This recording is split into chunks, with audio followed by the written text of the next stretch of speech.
Ada apa ni? Paket kartun. Oh, okey. Nak order kat mana? Nak order dekat sini. Kami ada 54 menu lah. Boleh pilih. Banyak lah. Okey, bagi saya ni lah minion.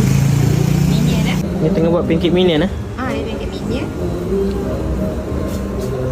Kita buat dia punya. Ni hitam ni outline dia. Outline dia. Kena belajar juga. Oh ya. Kiranya memang pandai bikin dia asal lah.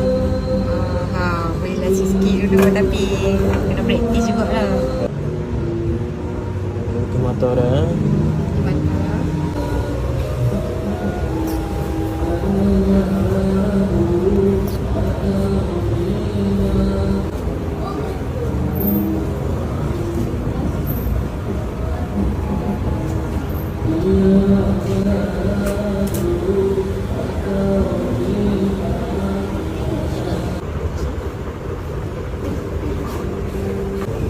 Dah siap dah ni? Dah siap dah. Kita nak fill dia.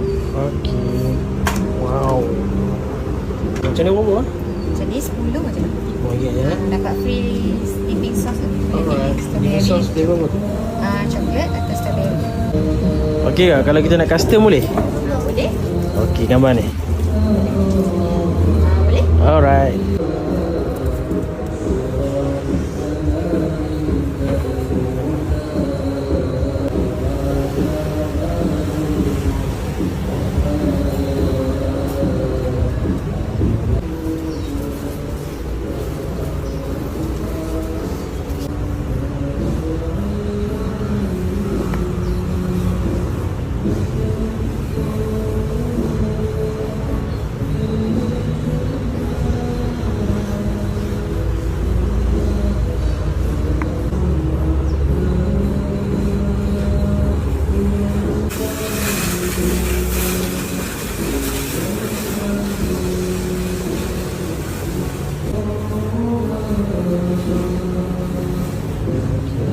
Siap dah. Siap dah.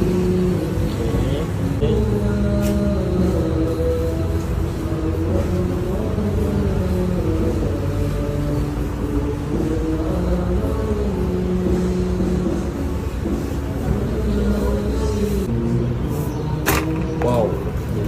Garang eh. Okay, macam ni berapa? Kalau custom macam ni. Kalau macam ni 10 je. 10 juga.